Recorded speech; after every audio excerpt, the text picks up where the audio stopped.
Di tengah mendungnya greenhouse kami, di tengah dinginnya hawa yang membuat tarikan kasur jadi lebih kenceng untuk kita tidur, kami tetap berusaha untuk menghadirkan tips-tips yang bermanfaat, semoga, bagi teman-teman yang ingin memulai berhidroponik.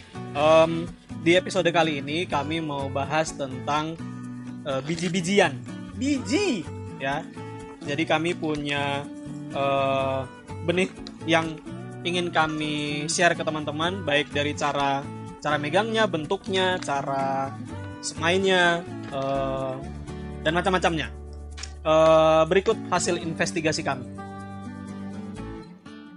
Ada 3 jenis benih yang ingin kami share ke teman-teman. Yang pertama, kami punya benih kangkung, ya. Jadi ini sudah kelihatan tadi ya, nggak apa-apa, ditutupin aja mereknya, kangkung super.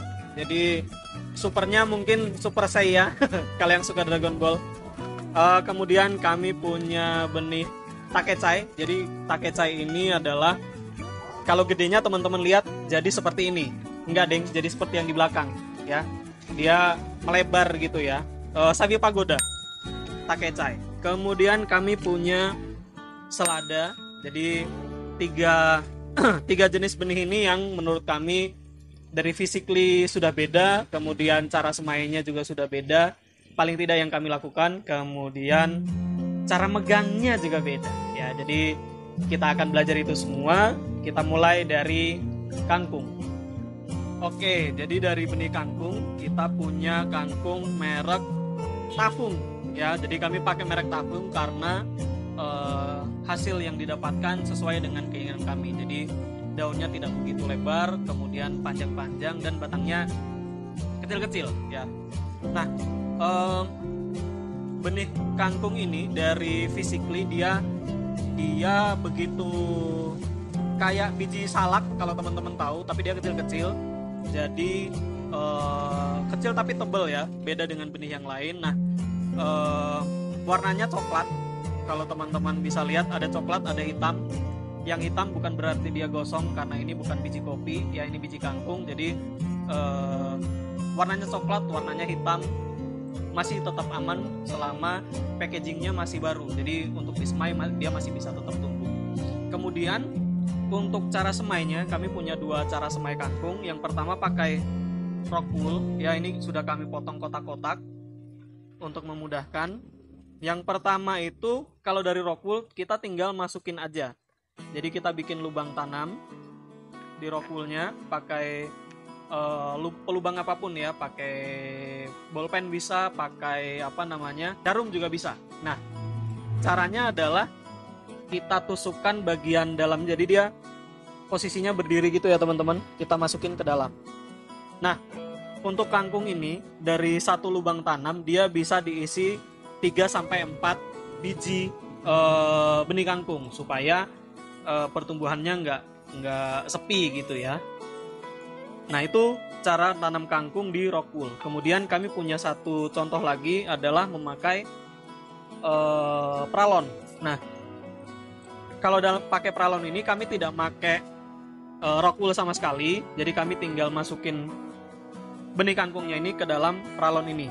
Caranya dimasukin aja. Kami masukin. Biasanya kami pakai alat bantu, ini deterjen apa ini ya? Ya, kita pakai ini supaya isinya tidak terlalu banyak. Jadi dia bisa banyak tapi tidak sebanyak itu. Nah, kita masukin ke dalam, sudah gitu. Jadi nanti benih yang tumbuh itu lurus ke atas, jadi dia tidak menggulung di dalam lubang tanam kalau di rock wool. Itu untuk kangkung. Di berikutnya kita akan bahas soal sawi pagoda. Benih kedua yang akan kita bahas adalah benih sawi. Jadi kebetulan kita punyanya sawi pagoda, tapi intinya semua jenis sawi bentuknya sama. Nah, mungkin tidak terlihat dari kamera, tapi saya jelaskan aja. Physically dia bundar, jadi bundar kecil gitu. Dan dia bentuknya halus, ya. Jadi agak susah untuk semai satu lubang satu. Jadi kalau untuk sawi itu alangkah baiknya disemai satu lubang tanam satu. Jadi dia tidak bisa disemai seperti kangkung di batang peralon ini, tapi dia harus disemai dengan rock wool atau bahan-bahan lainnya karena dia butuh akarnya butuh mengikat kenceng supaya batangnya bisa tumbuh tinggi. Caranya kita lubangi rock wool, kemudian kita ambil satu biji benih apa nih tadi? Benih apa nih? Takeca ini apa ya namanya ya kalau jadi lupa? Sawi. Benih sawi kita masukin ke dalam. Sesimpel itu untuk menyemai sawi.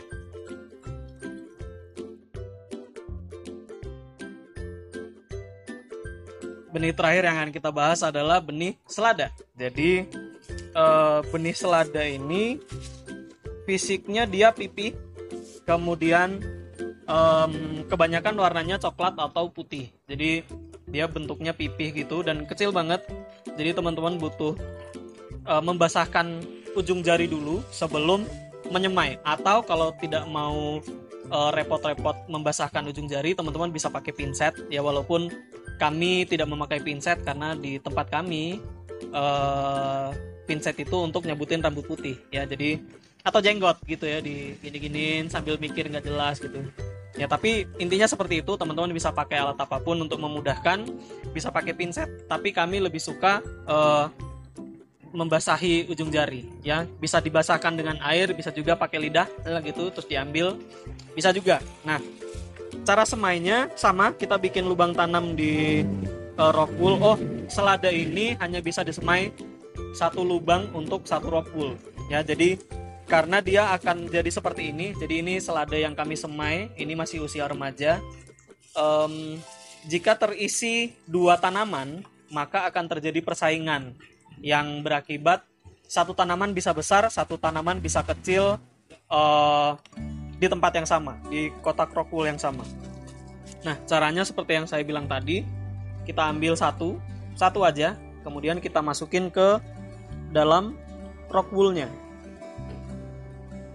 Nah, pada saat teman-teman memakai tangan, itu akan sedikit kerepotan karena benihnya kecil sekali, bisa-bisa yang jatuh tuh nggak tepat di lubang tanamnya. Jadi untuk memakai pinset atau alat bantu lain akan lebih memudahkan bagi teman-teman yang baru memulai untuk berhidroponik. Itu yang bisa saya share tentang benih selada. Berikut ini kami akan memberikan himbauan kayak layanan kesehatan masyarakat ya. Jadi himbauan untuk cara menyimpan benih yang baik dan benar. Jadi benih itu setelah disemai, dia tidak boleh dalam keadaan terbuka gini, dia harus dilipat ulang. Intinya supaya tidak ada kontak dari udara ataupun mikroba-mikroba lain yang masuk ke dalam. Jadi dia butuh ditutup lagi. Tidak perlu disil karena akan merepotkan pada saat teman-teman seal, terus teman-teman mau semai lagi, teman-teman buka lagi, kecuali teman-teman bisa menghabiskan satu pack kangkung ini dalam sekali semai. Jadi yang kita lakukan adalah setelah dibuka tutupnya, kemudian kita pakai semai, kita tutup rapi. Jadi kalau kami gulung-gulung gini, gulung. Kemudian kami masukkan ke dalam tempat penyimpanan khusus. Jadi kami masukkan ke dalam sini, kemudian kami tutupnya. Jadi ini kedap air, kedap udara. Ini akan lebih baik jika wadahnya pun bisa tertutup dengan rapi. Sama halnya dengan benih-benih yang lain. Jadi sebisa mungkin saat teman-teman mengambil benih dan sudah kena tangan, benih yang sudah kena tangan itu tidak boleh kembali ke dalam packaging aslinya, karena kita nggak tahu di tangan kita banyak segala macam kuman, segala macam jamur, itu bisa mengakibatkan benih tadi mati, jadi tidak bisa hidup lagi. Kemudian pada saat dimasukin ke dalam, dia akan bisa mengkontaminasi benih-benih yang ada di dalam. Ini masih banyak nih, wah kayak musik ya. kita lakukan hal yang sama. Jadi kita lipat, mencegah udara masuk, kemudian kita taruh dengan rapi. Selada juga seperti itu, kita lipat. Fungsi melipatnya juga supaya tempatnya, kalau misalnya boxnya kebalik dan segala macam, benihnya tidak tumpah. Jadi benih teman-teman akan aman. Kemudian kita tutup. Oke, segitu dulu yang bisa kami share tentang benih dan cara semai, cara pegang, cara ngopeninya kalau kata orang Jawa. Karena cuaca juga sudah mulai hujan tapi masih kecil, yang namanya gerimis. Keadaan kasur yang di depan mata itu, kalau teman-teman lihat di belakang kamera ada kasur itu sudah memanggil-manggil, ayo tidur, ayo tidur. Kita akan mengakhiri video kali ini dengan sebuah pantun. Kemarin pantunnya apa ya? Kok lupa? Oh iya, daun mint, daun pagoda. Sampai jumpa di video berikutnya.